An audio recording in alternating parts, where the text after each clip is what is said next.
Hi students, welcome back. In this video, we are going to learn SSLC third lesson summary, which is Gentlemen of Rio and Medio. So, let us learn the summary in an only 30 line. So, in the examination, whatever they can ask, question on this lesson, you can write this 13 line summary. You will get 2 marks without fail, right? So ಆತ್ಮೀಯ ವಿದ್ಯಾರ್ಥಿಗಳೇ, so ಇವತ್ತಿನ ಈ ಒಂದು ವಿಡಿಯೋದಲ್ಲಿ ನಾವು ಈ gentleman of Rio and Medio ಲೆಸನ್ಗೆ ಸಂಬಂಧಪಟ್ಟಂತಹ ಈ ಒಂದು ಲೆಸನ್ನ ಸಮರಿನ ನೋಡ್ತಾ ಹೋಗೋಣ. ಸೊ ಈ ಒಂದು ಲೆಸನ್ನ ಸಮರಿ ನಾವು ಕೇವಲ 13 ಲೈನ್ಗಳಲ್ಲಿ ಮಾಡಿರ್ತಕ್ಕಂಥದ್ದು. ಸೊ ಆ 13 ಲೈನ್ಗಳನ್ನು ನಾವೀಗ ಲೈನ್ ಬೈ ಲೈನ್ ಅರ್ಥ ಮಾಡ್ಕೊಳ್ಳೋಣ. ಸೊ ಜೊತೆಗೆ ಇಂತಹ ಒಂದು ಸಮರಿನ ಓದೋದ್ರಿಂದ ಕಲಿಕೆಯಲ್ಲಿ ಹಿಂದುಳಿದಿರ್ತಕ್ಕಂಥ ಸ್ಟೂಡೆಂಟ್ಸ್ಗಳು ಈಸಿಯಾಗಿ ಏನು ಮಾಡ್ಬೋದು, ಒಂದು ಒಳ್ಳೆ ಅಂಕವನ್ನು ಪಡಿಬೋದು, ಜೊತೆಗೆ ಸ್ಕೋರ್ ಮಾಡೋದಕ್ಕೆ ಕೂಡ ಹೆಲ್ಪ್ ಆಗುವಂಥದ್ದು. ಸೊ ಏನಂದರೆ ಎಕ್ಸಾಮ್ನಲ್ಲಿ ಈ ಒಂದು ಲೆಸನ್ ಮೇಲೆ ನಿಮ್ಗೆ ಯಾವುದೇ ತರಹದ ಪ್ರಶ್ನೆಗಳು ಬಂದರೂ ಕೂಡ ನೀವು ಒಂದು 13 ಲೈನಲ್ಲಿ ಇರ್ತಕ್ಕಂಥ ಒಂದು ಸಮರಿನ ನೀವು ಬರೆದಿದ್ದಾಗಿದ್ರೆ definitely you will get 2 marks without fail ಅಂತ ನಾವು ಹೇಳ್ಬೋದಾಗಿದೆ, ಹೌದಾ? ಸೊ ನೋಡಿ, ಮೊದಲನೇ ಲೈನನ್ನು ಈಗ ನೋಡೋಣ. Don Anselmo was an old man of Rio and Medio. So ಇಲ್ಲಿ ಡಾನ್ ಎನ್ಸೆಲ್ಮೋ ಅಂತಕ್ಕಂಥ ಒಬ್ಬ ವ್ಯಕ್ತಿ ಏನಾಗಿದೆ ಅಂದರೆ ಈ ರಿಯೋ ಅಂಡ್ ಮೀಡಿಯೋ ಅಂತಕ್ಕಂಥ ಹಳ್ಳಿಯ ವಯೋವೃದ್ಧ ಅಂದ್ರೆ ವಯಸ್ಸಾದ ಹಿರಿಯ ಮನುಷ್ಯ ಆಗಿದ್ದ ಅಂತ ನಾವು ನೋಡ್ತೇವೆ, ಹಿರಿಯ ವ್ಯಕ್ತಿ ಆಗಿದ್ದ. He had a small house and 4 acres of land and a creek ran through his land. So ಅವನು ಏನು ಡಾನ್ ಎನ್ಸೆಲ್ಮೋ ಇದ್ದಲ್ಲ, ಸೊ ಅವನ ಹತ್ರ ಏನಿತ್ತು, ಒಂದು ಚಿಕ್ಕ ಮನೆ ಇತ್ತು, ಮತ್ತೆ 4 ಎಕರೆ ಜಮೀನನ್ನು ಆತ ಹೊಂದಿದ್ದ, ಮತ್ತು ಆತನ ಜಮೀನಿನಲ್ಲಿ ಒಂದು ಹಳ್ಳ ಹರಿದು ಹೋಗ್ತಾ ಇತ್ತು ಅಂತ ಇಲ್ಲಿ ಹೇಳ್ತಾರೆ ಲೇಖಕರು. ಸೊ ನೆಕ್ಸ್ಟ್ ಏನ್ ಹೇಳ್ತಾರೆ ನೋಡ್ರಿ, he agreed to sell his land and house to the Americans for $1,200. So ಆತನ ಹತ್ರ ಏನೋ ಒಂದು ಮನೆ ಇತ್ತು ಮತ್ತೆ 4 ಎಕರೆ ಜಮೀನು ಇತ್ತಲ್ಲ, ಸೊ ಅದನ್ನ ಅಮೇರಿಕನ್ಸ್ಗೆ ಮಾರೋದಕ್ಕೆ ಆತ ಒಪ್ಕೊಳ್ತಾನೆ. ಎಷ್ಟಕ್ಕೆ ಅಂದ್ರೆ $1,200ಗೆ ಮಾರೋದಕ್ಕೆ ಒಪ್ಕೊಳ್ತಾನೆ. ಯಾರು? Don Anselmo, who is an old man of Rio and Medio. ನೋಡಿ, after the survey, the Americans found that Don Anselmo had more than 8 acres land.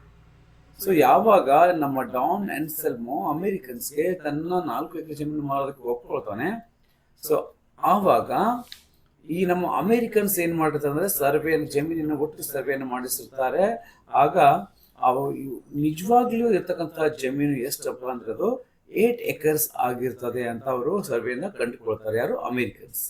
So ಅದರಿಂದ ಮುಂದೆ ಏನಾಗ್ತದೆ ನೋಡ್ರಿ, they wanted to pay extra amount for the extra land. So they ಅಂದ್ರೆ Americans. So ಈಗ ಏನ್ ಮಾಡಿದ್ರು Americans, ಅವ್ರ ಅಗ್ರಿಮೆಂಟ್ ಪ್ರಕಾರ 4 ಎಕರೆ ಅಂತ ಆಗಿತ್ತು, ಆದ್ರೆ ಈಗ ಏನಾಗಿದೆ 8 ಎಕರೆ ಅಷ್ಟು ಜಮೀನು ಇರೋದ್ರಿಂದ ಹೆಚ್ಚಿನ ಜಮೀನಿಗೆ ಹೆಚ್ಚಿನ ಹಣವನ್ನು ಕೊಡೋದಕ್ಕೆ ಅಮೇರಿಕನ್ಸ್ ಬಯಸ್ತಾರೆ. ಯಾರಿಗೆ? ಡಾನ್ ಎನ್ಸೆಲ್ಮೋಗೆ ಹೆಚ್ಚಿನ ಹಣವನ್ನು ಕೊಡ್ಬೇಕಂತ ಬಯಸ್ತಾರೆ. ಸೊ ಆಗ ಏನಾಗುತ್ತೆ ನೋಡ್ರಿ, but Don Anselmo refuse to take extra amount as he was a man of principles. ಆದ್ರೆ ಇಲ್ಲಿ ಡಾನ್ ಎನ್ಸೆಲ್ಮೋ ಇದ್ದಲ್ಲ, ಆತ ರೆಫ್ಯೂಸ್ ಅಂದ್ರೆ ತಿರಸ್ಕರಿಸಿದ. ಏನನ್ನ ತೆಗೆದುಕೊಳ್ಳಕ್ಕೆ ಎಕ್ಸ್ಟ್ರಾ ಹೆಚ್ಚಿನ ಹಣವನ್ನು ತೆಗೆದುಕೊಳ್ಳೋಕೆ ತಿರಸ್ಕಾರವನ್ನು ಮಾಡ್ತಾನೆ. ಯಾಕಂದ್ರೆ ಡಾನ್ ಎನ್ಸೆಲ್ಮೋ ಒಬ್ಬ ಪ್ರಿನ್ಸಿಪಲ್ಸ್ ವ್ಯಕ್ತಿ ಆಗಿದ್ದ. ಪ್ರಿನ್ಸಿಪಲ್ಸ್ ಅಂದ್ರೆ ತತ್ವ ಸಿದ್ಧಾಂತವುಳ್ಳಂತ, ನ್ಯಾಯಸಮ್ಮತವಾದಂತಹ ವಿಚಾರವನ್ನು ಉಳ್ಳಂತ ವ್ಯಕ್ತಿ ಆಗಿದ್ದ. ಹಂಗಾಗಿ ಹೆಚ್ಚಿನ ಹಣವನ್ನ ನಾನು ತೆಗೆದುಕೊಳ್ಳಲ್ಲ, ಯಾಕಂದ್ರೆ ನಾನು ಈಗಾಗಲೇ ಒಪ್ಪಿ ಅಗ್ರಿಮೆಂಟ್ ಸೈನ್ ಮಾಡಿದೀನಿ, ಹಂಗಾಗಿ ಹೆಚ್ಚಿನ ಹಣವನ್ನು ತೆಗೆದುಕೊಳ್ಳಲ್ಲ ಅಂತ ಹೇಳಿದ. ಸೊ ಮುಂದೆ ಏನಾಗುತ್ತೆ ನೋಡ್ರಿ, one day the Americans came back to the office of the writer to complain. So ಒಂದು ದಿನ ಈ ಅಮೇರಿಕನ್ಸ್ ಇದೆಲ್ಲ ಆಯ್ತು, ಮಾರಾಟ ಆಯ್ತು, ಎಲ್ಲ ಆಯ್ತು, ಆದ ಬಳಿಕ ಒಂದು ದಿನ ಈ ಅಮೇರಿಕನ್ಸ್ ಎಲ್ಲಿಗೆ ಬರ್ತಾರೆ ಅಂದ್ರೆ ನಮ್ಮ ನೆರೇಟರ್, ಸ್ಟೋರಿ ಟೆಲ್ಲರ್ ಅಥವಾ ರೈಟರ್ ಅಂತ ನಾವೇನ್ ಹೇಳ್ತೀವಿ, ಸೊ ಅವರ ಒಂದು ಆಫೀಸ್ಗೆ ಅಮೇರಿಕನ್ಸ್ ಬರ್ತಾರೆ. ಎದಕ್ಕೆ ಬರ್ತಾರೆ ಅಂದ್ರೆ ಕಂಪ್ಲೇಂಟ್ ಮಾಡೋದಕ್ಕೆ, ಅಂದ್ರೆ ತಮ್ಮ ಒಂದು ಫರಿಯಾದೆಯನ್ನ, ಕಂಪ್ಲೇಂಟ್ ಅನ್ನ ಕೊಡೋದಕ್ಕೆ ಬರ್ತಾರೆ. ಸೊ ಅವಾಗ ಏನಾಗ್ತದೆ, the writer called Don Anselmo and Americans. ಯಾವಾಗ ಅವ್ರ ಕಂಪ್ಲೇಂಟ್ ಅನ್ನ ಕೊಟ್ಟರು ಅಮೇರಿಕನ್ಸ್ ಬಂದು, ಆವಾಗ ರೈಟ್ರು ಏನು ಮಾಡಿದ್ರು, ಈ ನಮ್ಮ ಡಾನ್ ಎನ್ಸೆಲ್ಮೋ ಮತ್ತು ಅಮೆರಿಕನ್ಸ್ಗೆ ಕರೆಸಿದ್ರು. ಯಾಕೆ ಕರೆಸಿದ್ರು ಅಂದರೆ, ಡಾನ್ ಎನ್ಸೆಲ್ಮೋ ಜಮೀನು ಮತ್ತು ಮನೆಯನ್ನು ಮಾರಿದ ವ್ಯಕ್ತಿ, ಅಮೆರಿಕನ್ಸ್ ಪರ್ಚೇಸ್ ಮಾಡಿದವರು. ಸೊ ಅಲ್ಲಿ ಏನೋ ಸಮಥಿಂಗ್ ಆಗಿರ್ಬೋದು. ಸೊ ಮುಂದೆ ಏನಾಯ್ತು ನೋಡ್ರಿ, they complained that the children of the village were over running their property. So ಆವಾಗ ಅವರು ಈ ಅಮೇರಿಕನ್ಸ್ ಮತ್ತೆ ಡಾನ್ ಎನ್ಸೆಲ್ಮೋ ಅದು ಕರೆಸಿದಾಗ ಅವ್ರಿಗೆ ಹೇಳಿದ್ರು, ಯಾರು ಅಮೇರಿಕನ್ಸ್ ಏನು ಹೇಳಿದ್ರು ನೋಡ್ರಿ, they complain that the children of the village were over running their property. ಅಂದರೆ ಆ ರಿಯೋನ್ ಮೆಡಿಯೋನ ಮಕ್ಕಳು ಏನು ಮಾಡ್ತಿದ್ದಾರೆ ಅಂದರೆ, ನಮ್ಮ ಜಮೀನಲ್ಲಿ ಓಡಾಡ್ತಿದ್ದಾರೆ, ಆಟ ಆಡ್ತಿದ್ದಾರೆ ಅಂತ ಅವ್ರು ಕಂಪ್ಲೇಂಟನ್ನು ಕೊಡ್ತಾರೆ. ಸೊ ಅವಾಗ ಏನಾಗ್ತದೆ ನೋಡ್ರಿ, Don Anselmo told the writer that he had sold the Americans only the land and not the trees. So ಅವಾಗ ಡಾನ್ ಎನ್ಸೆಲ್ಮೋ ವಾಪಸ್ ಏನು ಹೇಳ್ತಾನಂದ್ರೆ ಅಮೇರಿಕನ್ಸ್ಗೆ, ನಾನು ಮಾರಿದ್ದು ಕೇವಲ ಏನು ಮಾರಿದ್ದೀನಿ ಅಂದರೆ ಭೂಮಿ ಜಮೀನನ್ನು ಮಾತ್ರ ಮಾರಿದ್ದೀನಿ, ಮರಗಳನ್ನು ಅಥವಾ ಗಿಡಗಳನ್ನು ನಾನು ಮಾರಿಲ್ಲ ಅಂತ ಹೇಳಿದ. ಯಾರು? Don Anselmo. ಸೊ ಅವಾಗ ಏನಾಗ್ತದೆ ನೋಡ್ಬೋದು, he could not sell them the trees because he had planted a tree every time a child was born in Rio Medio. ನೋಡ್ರಿ, ಅವನೇನು ಹೇಳ್ತಾನಂದ್ರೆ, ನಾನು ಮರಗಳನ್ನು ಮಾರುವ ಹಾಗಿರ್ಲಿಲ್ಲ ಅಂತ ಹೇಳ್ದ. ಯಾಕಂದ್ರೆ ನಾನು ಈ ರಿಯೋನ್ ಮೀಡಿಯಾದಲ್ಲಿ ಪ್ರತಿ ಮಗು ಜನಿಸಿದಾಗ್ಲೂ ಕೂಡ ಆ ಮಗುವಿನ ಹೆಸರಿನಲ್ಲಿ ಒಂದು ಮರವನ್ನ ಅಥವಾ ಗಿಡವನ್ನು ನಾನು ನೆಟ್ಟಿದ್ದೀನಿ ಅಂತ ಹೇಳ್ದ. ಸೊ ಹಾಗಿರ್ಬೇಕಾದ್ರೆ thus the trees belonged to the children of the village. So ಪ್ರತಿ ಮಗು ಹುಟ್ಟಿದಾಗ ನಾನು ಗಿಡವನ್ನು ನೆಟ್ಟಿದ್ದಕ್ಕೋಸ್ಕರ ಆ ಪ್ರತಿ ಮರವು ಕೂಡ ಆಯಾ ಮಗುವಿಗೆ ಸೇರಿದ್ದು, ನನ್ನೂ ಅಲ್ಲ ಅಂತ ಇಲ್ಲಿ ಡಾನ್ ಎನ್ಸೆಲ್ಮೋ ಹೇಳ್ತಾನೆ. ಮುಂದೆ ಆಗ್ತಾನೆ ನೋಡ್ರಿ, so the Americans bought the trees individually from the descendants of Don ಎನ್ಸೆಲ್ಮೋ.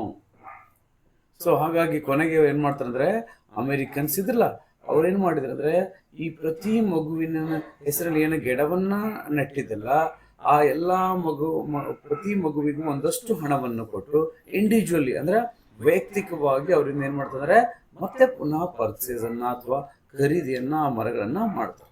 ಇಲ್ಲಿ ಡಿಸೆಂಡೆಂಟ್ಸ್ ಅಂದರೆ ಸಂಬಂಧಿಕರು ಅಂತ ಹೇಳ್ತೀವಿ, ವಂಶಸ್ಥರು ಅಂತ ಹೇಳ್ತೀವಿ. ಅಂದರೆ ಅವನ ವಂಶಕ್ಕೆ ಸೇರಿದವರು, ಅವನ ರಕ್ತ ಸಂಬಂಧಿಗಳು.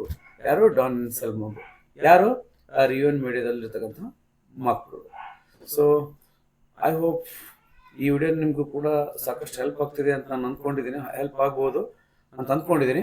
ಯಾಕೆಂದರೆ ನಿಮ್ಗೆ ಎಕ್ಸಾಮಲ್ಲಿ ಪ್ರಸಕ್ತ ಸಾಲಿನಲ್ಲಿ ಈ ಲೆಸನ್ನಲ್ಲಿ 2 ಮಾರ್ಕ್ಸ್ ಮೇಲೆ ಕ್ವೆಶನ್ಸ್ ಕೇಳ್ತಾರೆ. ಸೊ ಆವಾಗ ನಾನು ಕೊಟ್ಟಿರ್ತಕ್ಕಂಥ ಈ 13 ಲೈನ್ನ ಸಮ್ರಿನ ನೀವು ಎಕ್ಸಾಮಲ್ಲಿ ಬರ್ತಿದೆ ಆದರೆ ಖಂಡಿತ ನೀವು 2 ಅಂಕಗಳನ್ನ ಸ್ಪಷ್ಟವಾಗಿ ಪಡಿಬೋದು. So thank you once again, ಧನ್ಯವಾದ.